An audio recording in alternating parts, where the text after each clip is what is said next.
സഹോദരന് ഹൈന്ദവത ബോധ്യപ്പെടണം, ക്രിസ്ത്യാനിസം പഠിക്കണം, ജൂതമതം പഠിക്കണം. അവരവരുടെ ആശയങ്ങളിൽ അവർ ഉറച്ചു നിൽക്കണം.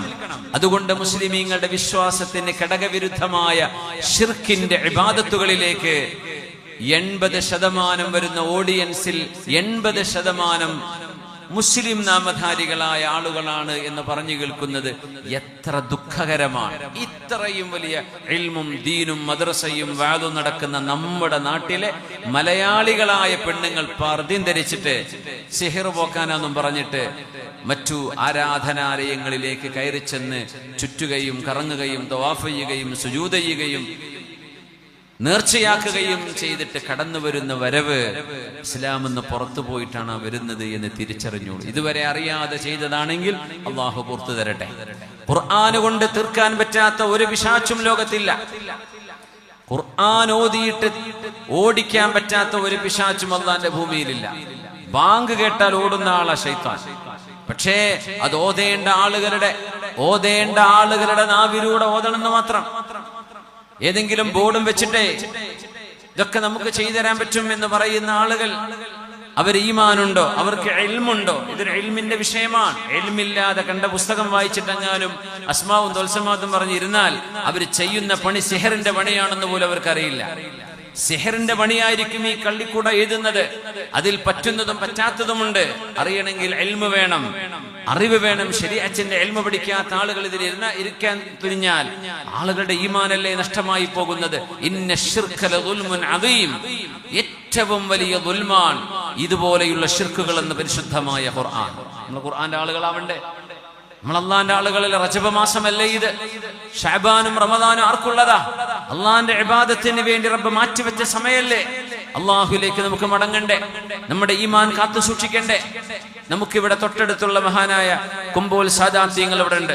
ഉസ്താദുമാർ സമസ്ത കേരള ജമിയത്തുൽ ഉലമയുടെ മുശാവറ മെമ്പർ കൂടിയാണ് മഹാനായ ബംബ്രാൻ ഉസ്താദ് അവர்கள். ഒരുപാട് ആലിമീങ്ങൾ നമ്മുടെ നാട്ടിലില്ലേ? അവരോടൊക്കെ വന്നൊന്ന് മന്ത്രിച്ചൂതിയാൽ മഹാനായ കുഞ്ഞിക്കോയത്തങ്ങളുടെ അടുത്താണ്. അള്ളാഹുർക്കൊക്കെ ദീർഘായുസ്സും ആഫിയത്തും കൊടുക്കട്ടെ. ആ കുടുംബത്തിലെ സാദാത്യങ്ങൾ, പാണക്കാട് കുടുംബം, മറ്റു സാദാത്യങ്ങൾ എല്ലാവർക്കും അള്ളാഹു ദീർഘായുസ്സും ആഫിയത്തും കൊടുക്കട്ടെ. നമ്മുടെ ഈ തൊട്ടടുത്ത ആരിക്കാടിയിലെ നമ്മുടെ കുമ്പോൽ സാദാത്യങ്ങളുടെ മുറ്റത്ത് ചെന്ന് ഒന്നില്ലെങ്കിൽ അവിടുത്തെ മഹാനുടെ ഉപ്പയുടെ മഖാം അവിടെ അല്ലേ, ഒന്ന് സിയാറത്ത് ചെയ്ത് ദുആ ചെയ്ത്, തങ്ങളെ കണ്ടില്ല എന്ന് വിചാരിക്കാം, അവിടെ നിന്ന് സിയാറത്ത് ചെയ്ത് ദുആ ചെയ്ത് പോരാൻ പറയും. തങ്ങളെ കണ്ടു, ഒന്ന് ദുആ ചെയ്യണേ തങ്ങളെ, ഇതിന്റെ പ്രയാസങ്ങളുണ്ട്. അള്ളാഹുവിന്റെ ആരിഫീങ്ങളും അള്ളാഹുവിന്റെ മുഖറബീങ്ങളുമായ ആളുകളുടെ പ്രാർത്ഥനയ്ക്ക് ഉത്തരമുണ്ടാവില്ലേ? അവരെ കൊണ്ട് നമ്മുടെ പ്രയാസങ്ങൾക്ക് അള്ളാഹു പരിഹാരം കാണിച്ചു തരൂലേ?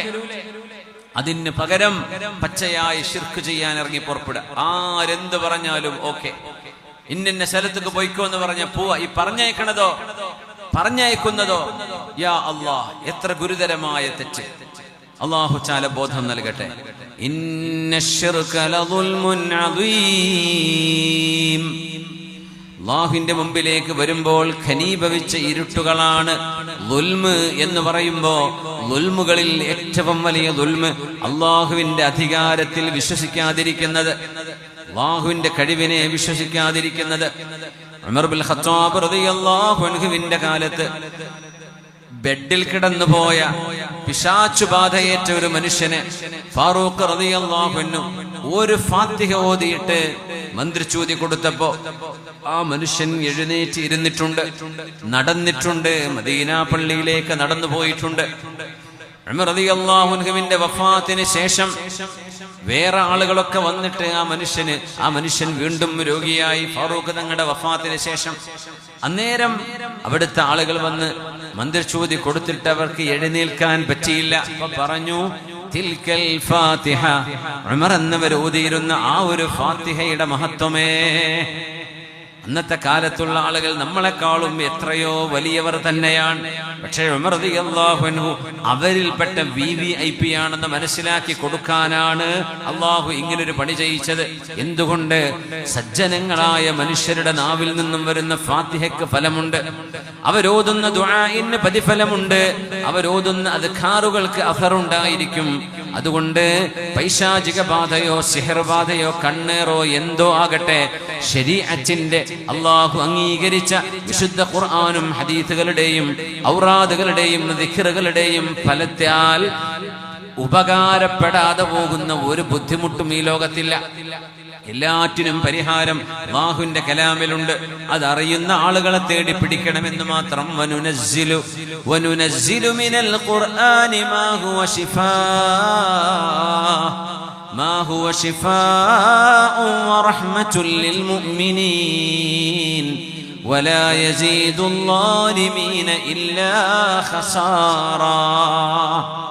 പുണ്യനബിയെ പറഞ്ഞു കൊടുക്കണേ ജനങ്ങൾക്ക്. വനുനസ്സിലു മിനൽ ഖുർആൻ, വിശുദ്ധ ഖുർആനിൽ നമ്മൾ ഇറക്കി തരുന്നുണ്ട്. മാ ഹുവ ശിഫാഉൻ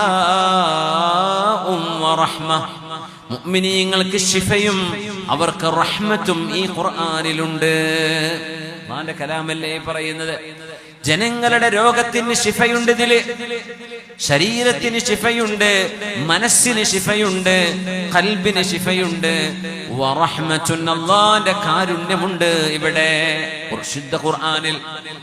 വനുനസ്സിലു മിനൽ ഖുർആനി മാ ഹുവ ശിഫാഉൻ വറഹ്മത്തുൽ ലിൽ മുഅ്മിനീൻ വലാ യസീദുൽ ളാലിമീന ഇല്ലാ ഖസാറാ. വലാ യസീദുൽ ളാലിമീന ഇല്ലാ ഖസാറാ. ഖുർആനിൽ ശിഫയുണ്ട് എന്ന് പറഞ്ഞാൽ അതിന്റെ ഉടനെ പറയുന്ന ളാലിമീങ്ങൾ അവരാരാണ്? അക്രമികൾ, വിശുദ്ധ ഖുർആനിനെ അംഗീകരിക്കാതിരിക്കുന്നവര്, വിശുദ്ധ ഖുർആനിന്റെ ശിഫയെ ബോധിക്കാതിരിക്കുന്നവര്. ഇല്ലാ ഖസാറാ, അവർക്ക് നഷ്ടമേ ഉണ്ടാവുകയുള്ളൂ. സമ്പത്തിലെ നഷ്ടം, ആരോഗ്യം നഷ്ടം, സമയം നഷ്ടം, ഈമാൻ നഷ്ടം. ഈ നഷ്ടമല്ലാതെ വിശുദ്ധ ഖുർആൻ അംഗീകരിക്കുന്നവർക്ക് അവർക്കാണ് ലാഭം. അത് അംഗീകരിക്കാത്ത ളാലിമീങ്ങൾക്ക് നഷ്ടമാണ് എന്ന് വിശുദ്ധ ഖുർആൻ. അതുകൊണ്ട് ഒരു ചികിത്സയുടെ പേരിലും ഒരാത്മീയ ചികിത്സയുടെ പേരിലും നമ്മുടെ ഈമാൻ നഷ്ടപ്പെട്ടു പോകുന്ന അവസ്ഥകളിലേക്ക് പോകരുത്. പെണ്ണുങ്ങളെ പ്രത്യേകിച്ച് നിങ്ങൾക്ക് ദൗർബല്യങ്ങളുണ്ട്, നിങ്ങൾ പെട്ടെന്ന് പേടിക്കുന്നവരാണ്, നിങ്ങൾ പെട്ടെന്ന് കരയുന്നവരാണ്, നിങ്ങൾക്ക് പെട്ടെന്ന് കാര്യങ്ങൾ പിടികിട്ടാതെ വരും. ഓടാൻ പറഞ്ഞാൽ ഓടും, അങ്ങോട്ട് പോയിക്കൊന്ന് പറഞ്ഞാൽ അങ്ങോട്ട് പോകുന്നു. ചെയ്യാൻ പറഞ്ഞത് ബുദ്ധിയില്ലാതെ ചെയ്തു പോകരുത്. ഈമാൻ നഷ്ടപ്പെടുന്ന അവസ്ഥകളിലേക്ക് എത്തിപ്പോകരുത്. അല്ലാഹു കാത്തുരക്ഷിക്കട്ടെ. ദുൽമുകളിൽ പ്രധാനപ്പെട്ട നമ്മൾ ശ്രദ്ധിക്കേണ്ട ചില വിഷയങ്ങളിലേക്കാണ് നമ്മൾ ചർച്ച ചെയ്തു പോകുന്നത്.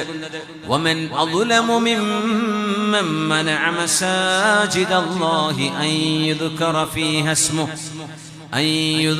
ഫീഹാ ഇസ്മുഹു വസആ ഫീ ഖറാബിഹാ ഉലൈക മാ കാന ലഹും അൻ യദ്ഖുലൂഹാ إلا خائفين لهم في الدنيا خزي ولهم في الآخرة عذاب عظيم. ഏറ്റവും വലിയ ദുൽമുകളിൽപ്പെട്ട മറ്റൊന്ന് അല്ലാഹുവിന്റെ ഇബാദത്തിന് വേണ്ടി പണി കഴിക്കപ്പെട്ട മസ്ജിദുകൾ. മാഷാ അല്ലാഹ്, അല്ലാഹുവിന്റെ അനുഗ്രഹങ്ങളാൽ എത്രയോ മസ്ജിദുകൾ, മനോഹരമായ മുനാരങ്ങൾ അല്ലാഹുവിന്റെ ദീനിന്റെ അടയാളങ്ങളായി നമ്മുടെ നാടുകളിൽ വളരെ പ്രശോഭിച്ചു നിൽക്കുന്നുണ്ട്. എത്ര മനോഹരമായ മസ്ജിദുകൾ. മസാജിദുഹും ആമിറത്തുൻ വഹിയ ഖറാബും മിനൽ ഹുദാ. മനോഹരമായ പള്ളികൾ, പക്ഷേ ഇബാദത്തിന് ആളുകളില്ലാതെ വരുന്നത്, ആളുകൾ കുറഞ്ഞു പോകുന്നത് അന്ത്യനാളിന്റെ അടയാളങ്ങളാണ് എന്ന് നബി തങ്ങൾ പറഞ്ഞിടത്തേക്ക് കാര്യങ്ങൾ എത്താതിരിക്കട്ടെ. നമ്മുടെ മസ്ജിദുകളെ സജീവമാക്കണം ഇബാദത്ത് കൊണ്ട്. വമൻ അദ്ലമു, മസ്ജിദുകളുമായി ബന്ധപ്പെട്ട അല്ലാഹു ഒരു ദുൽമ പറയുന്നുണ്ട്. മനുഷ്യന് സംഭവിച്ചു പോകുന്നത്, സംഘടനാ സങ്കുചിത്വം കൊണ്ട് സംഭവിച്ചു പോകുന്നത്, രാഷ്ട്രീയപരമായ വൈരാഗ്യങ്ങളെ കൊണ്ട് വന്നു പോകുന്നത്, വ്യക്തിപരമായ വൈരാഗ്യങ്ങളെ കൊണ്ട് വന്നു പോകുന്നത്, പള്ളി കമ്മിറ്റികളുടെ, മഹല്ല് സംവിധാനങ്ങളുടെ, അതിന്റെ വക്താക്കളുടെ ഇടപെടലുകളെ കൊണ്ട് സംഭവിച്ചു പോകുന്നത്. വമൻ അദ്ലമു മിമ്മൻ മനഅ മസാജിദല്ലാഹ് അൻ യുദ്കറ ഫീഹാ ഇസ്മുഹു വസആ ഫീ ഖറാബിഹാ. മസ്ജിദുകളെ സംബന്ധിച്ചറിയണം, ആര് ഉണ്ടാക്കിയാലും അള്ളാഹുവിന്റെ ഇബാദത്തിന് വേണ്ടി ഉണ്ടാക്കപ്പെടുന്ന മസ്ജിദുകൾ, അതിന്റെ അധികാരം, മിൽക്ക്, ഉടമസ്ഥാവകാശം അള്ളാഹുവിനാണ് എന്ന് മനസ്സിലാക്കണം. അങ്ങനെ പള്ളി ഉണ്ടാക്കിയത് ഏതോ കമ്മിറ്റിക്കാരാകാം, സംഘടനകളാകാം. പള്ളി വഖഫായി കഴിഞ്ഞാൽ പിന്നെ പള്ളിയുടെ മിൽക്കിയത്ത്, അതിന്റെ ഉടമസ്ഥാവകാശം ആർക്കാണെന്നറിയോ? അല്ലാഹു ജല്ല ജലാലുവിൻ്റെതാണത്. നടത്തിപ്പാണ് കമ്മിറ്റിക്കാരെന്ന് പറയുന്നത് അതിന്റെ നടത്തിപ്പുകാരാണ്. അതിന്റെ ഉടമസ്ഥാവകാശം, പള്ളിയുടെ അധികാരം എന്റേത് എന്ന് പറയാൻ ഒരാൾക്കും പാടില്ലാത്തതാണ്. ആ പള്ളിയുടെ ഉടമസ്ഥാവകാശം അല്ലാഹുവിന് ആണ്, റബ്ബ് തആലക്ക് വേണ്ടി മാത്രമാണ്. അല്ലാഹുവാണ് അതിന്റെ മാലിക്. ഇന്നൽ മസാജിദ ലില്ലാഹ് വ അന്നൽ മസാജിദ ലില്ലാഹ്. അല്ലാഹുവിനുള്ളതാണ് മസ്ജിദ്, അല്ലാഹുവിനുള്ളതാണ് മസ്ജിദ്. അതുകൊണ്ട് ഏതെങ്കിലും വൈരാഗ്യത്തിന്റെയോ സംഘടനാ സങ്കുചിതത്വത്തിന്റെയോ പേരിൽ ഒരു ജുമുഅക്കോ ഒരു ജമാഅത്തിനോ ഒരു പെരുന്നാളിനോ റമളാനിനോ എപ്പോഴോ ആകട്ടെ മസ്ജിദുകളുടെ മുറ്റത്ത് കലഹങ്ങൾ ഉണ്ടാകുന്നത് അപകടമാണ്. പിശാച് നമ്മുടെ അമലുകളെ മുഴുവൻ ചോർത്തിയെടുക്കാൻ അവൻ ചെയ്യുന്ന പണിയാണത്. അതുവരെ നമ്മൾ പള്ളിക്ക് വേണ്ടി ബക്കറ്റ് വെച്ച് നടന്ന് പിരിച്ചെടുത്തതും, അതുവരെ പള്ളിക്ക് വേണ്ടി ത്യാഗം ചെയ്തതും, മസ്ജിദിന്റെ നിർമ്മാണത്തിന് വേണ്ടി ചെലവഴിച്ച വിയർപ്പുതുള്ളികളും നാണയത്തുട്ടുകളും എല്ലാം ഒരു നേരത്തെ കലഹം കൊണ്ട്, കലാപം കൊണ്ട്, അല്ലെങ്കിൽ കശപിശ കൊണ്ട് മിമ്പറിൽ കയറിയ ഖുതുബ നിർവഹിക്കാൻ പോകുന്ന ഖതീബുമാരെ പിടിച്ച് താഴെയിടുന്നതും, നിസ്കരിക്കാൻ വേണ്ടി മെഹ്റാബിലേക്ക് കയറി നിൽക്കുന്ന ഇമാമുമാർക്ക് നേരെ ഉന്തും തള്ളുമുണ്ടാകുന്ന വിധമൊക്കെ വളരെ ദൗർഭാഗ്യകരമായ വിഷയങ്ങൾ ചില നാടുകളിലെങ്കിലും ചുരുങ്ങിയതാണെങ്കിലും നടന്നുകൊണ്ടിരിക്കുന്നത് ഈ ആയത്തിന്റെ പരിധിയിൽ വരും. വമൻ അദ്ലമു, ആരാണ് ഏറ്റവും വലിയ അക്രമി? മിമ്മൻ മനഅ മസാജിദല്ലാഹി അൻ യുദ്കറ ഫീഹ ഇസ്മുഹു, അല്ലാഹുവിന്റെ മസ്ജിദിൽ അവന്റെ നാമം ഉച്ചരിക്കാൻ സമ്മതിക്കാത്തവരെക്കാളും ഏറ്റവും വലിയ ദുൽമ് ചെയ്യുന്നവനാരാണ്? ഈ ഉമ്മത്തിന്റെ മസ്ജിദുകൾക്ക് മേൽ കൈവെക്കുന്ന ഏതൊക്കെയോ മറ്റു മതവിശ്വാസികളുടെ പേരിൽ, അവർ മതമില്ലാത്തവരാണെന്നാണ് ഞാൻ പറയാ, മതമില്ലാത്തവരാണവർ. ഹൈന്ദവ മതത്തിന്റെ പേരിലൊക്കെ അവർ വെച്ച് കിട്ടുന്നത് ആ മതത്തെ വെറുതെ നാണം കെടുത്താനാണ്. ഒരു പക്ഷേ ആ മതവിശ്വാസത്തിന്റെ ഒരു പ്രമാണവും പഠിച്ചിട്ടില്ലാത്ത ആളുകൾ വെറും രാഷ്ട്രീയമായ ലക്ഷ്യങ്ങൾക്ക് വേണ്ടി നമ്മുടെ നാടുകളിലെ മസ്ജിദുകളെ നോട്ടമിട്ട് വെച്ചിട്ടുണ്ട്. ആ ഒരു ദുൽമിന്റെ വശത്തേക്കല്ല ഞാൻ പോകുന്നത്. അത് ഗുരുതരമായതും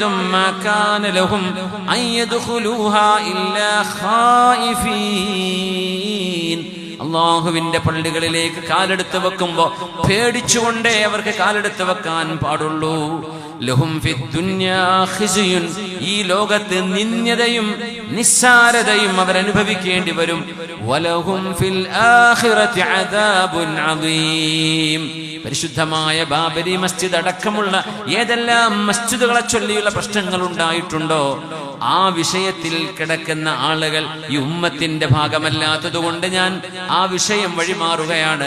അത് അവരായി, അവരുടെ ആഖിറമായി. മുഅ്മിനീങ്ങളായ ആളുകൾ ശ്രദ്ധിക്കേണ്ട വിഷയം നമ്മുടെ കൈകളിലും നമ്മുടെ അധികാരത്തിലും നമ്മുടെ പരിരക്ഷയിലും വരുന്ന വിഷയങ്ങളിൽ പോലും നിസ്സാരമായ കമ്മിറ്റി ആരാവണം എന്നൊരു വിഷയത്തിൽ, ആര് ഭരിക്കണം എന്ന വിഷയത്തിൽ എന്തൊക്കെ തർക്കങ്ങൾ ഉണ്ടെങ്കിലും മസ്ജിദിന്റെ അകത്ത് ഒരു നിലക്കും ഒരു കശപിശയോ അപശബ്ദങ്ങളോ വരാൻ പാടുള്ളതല്ല. അതൊക്കെ നിസ്കാരം കഴിഞ്ഞ് ചർച്ച ചെയ്തോളൂ, ഖുതുബ കഴിഞ്ഞ് ചർച്ച ചെയ്തോളൂ, പള്ളിയിൽ നിന്ന് പുറത്തിറങ്ങിയിട്ട് നിങ്ങൾ ചർച്ച ചെയ്തോളൂ. അള്ളാഹുവിന്റെ മസ്ജിദ് ശണ്ട കൂടാനുള്ളതല്ല. അള്ളാഹുവിന്റെ മസ്ജിദ് ശകാരിക്കുവാനോ തെറി വിളിക്കുവാനോ ആളുകളെ പ്രഹരിക്കുവാനോ അടിപിടി കൂടാനോ ഉള്ള സ്ഥലമല്ല. ദുന്യാവും ആഖിറവും നഷ്ടപ്പെട്ടു പോകുന്ന പണിയായിരിക്കും അത്. ഒരു നേരത്തെ ദേഷ്യം, ഒരു നേരത്തെ വൈരാഗ്യം, ഒരു നേരത്തെ ആവേശം കൊണ്ട് നമ്മുടെ ദുന്യാവും ആഖിറവും നഷ്ടപ്പെട്ടു പോവുകയാണെങ്കിൽ അതിലും വലിയ പരാജിതർ പിന്നെ ആരാണ്? ഇന്നല്ലദീന തവഫാഹുമുൽ മലായികതു ളാലിമീ അൻഫുസിഹിം ഖാലൂ ഫീമ കുൻതും ഖാലൂ കുന്നാ മുസ്തദ്അഫീന ഫിൽ അർദ് ഖാലൂ അലം തകുൻ അർദുല്ലാഹി വാസിഅതൻ ഫതുഹാജിറൂ ഫീഹാ. പരിശുദ്ധമായ ഖുർആൻ ഉണർത്തുന്ന ഒരു വലിയൊരു ചിന്തയാണത്. സൂറത്തുൻ നിസാ. അല്ലാഹുവിന്റെ ഇബാദത്തിന് വേണ്ടി,